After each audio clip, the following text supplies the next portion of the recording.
అల్లూరు సీతారామరాజు జిల్లా అనంతగిరి మండలము చిలకలగడ పంచాయతీ చెందిన మెట్టపాలెం గ్రామానికి చెందినటువంటి మేము సుమారుగా ఒక 70 కుటుంబాలు ఈ మెట్టపాలెం గ్రామంలో మేము నివసిస్తున్నాము. అయితే మా ప్రధానమైన వృత్తి ఏమిటంటే వేట చేసుకుంటూ చేపల వేట చేసుకుంటూ జీవనము కొంతకాలం నుండి మేము జీవిస్తూ అక్కడే ఉంటున్నాము.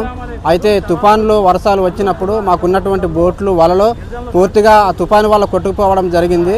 అయితే తిరిగి ఆ బోట్లు వల్ల మేము కొనుక్కోలేని పరిస్థితిలో ఉన్నాము. అలాంటప్పుడు మేము ఎన్నోసార్లు గవర్నమెంట్ వారు కలెక్టర్ గారికి అలాగే పిఓ గారికి ఎన్నోసార్లు మేము వినతి పత్రాలు మేము సమర్పించాము. అయితే వారు స్పందించారు కానీ కొన్ని రోజుల తర్వాత ఒకే ఒక బోట్ని మాత్రమే తెచ్చి మాకు చూపించారు. మిగతా సుమారుగా అక్కడ వేట చేసినటువంటి వారు ఒక 40-50 మంది సుమారుగా 40 కుటుంబాలు జీవిస్తున్నప్పటికీ ఒకే బోటు తెచ్చి ఇచ్చారు. ఆ బోటు ఎవరికీ ఉపయోగంగా లేదు. దయచేసి మిగతా ఉన్నటువంటి కుటుంబాలకు కూడా మరి పిఓ గారు అలాగే మరి కలెక్టర్ గారు మరి మా యందు దయించి మరి ఆ వలలు ఆ బోట్లు మాకు ఇప్పిస్తారని, ముఖ్యంగా మా యొక్క ఆర్థిక ఇబ్బందుల నుంచి ఆ బోట్ల వలలు మాకు ఇచ్చి మరి ఆ ఇబ్బందుల నుంచి మాకు ముందుకు తీసుకెళ్తారని మేము కోరుచున్నాము. అలాగే ప్రత్యేకంగా మరి మాకు ఉన్నటువంటి ప్రధానమైన సమస్య ఏమిటంటే పూర్తిగా మేము దానిపైనే డిపెండ్ అయ్యి మేము జీవిస్తున్నాం. ఎందుకంటే మాకు ఎటువంటి భూములు కానీ ఎటువంటి పంట పొలాలు కానీ అక్కడ లేవండి. ఆ వలలు ఆ బోట్లు కొట్టుకెళ్ళిపోవడం బట్టి అక్కడ కూలి లేక వేట చేసుకోవడానికి బోట్లు వలలు లేక చాలామంది విజయవాడ గుంటూరు లాంటి ప్రాంతాలకు వలసలు వెళ్ళిపోతూ ఉన్నారండి. గ్రామంలో జనాభా కూడా లేరు.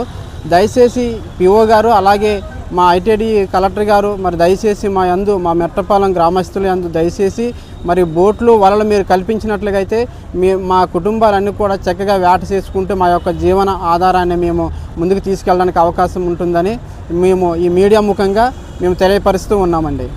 మాది రోలుగుంట మండలం సార్, ఆర్ల పంచాయతీ నీలబంద అనే గ్రామం. నా పేరు గెమ్మెల్ చిన్న.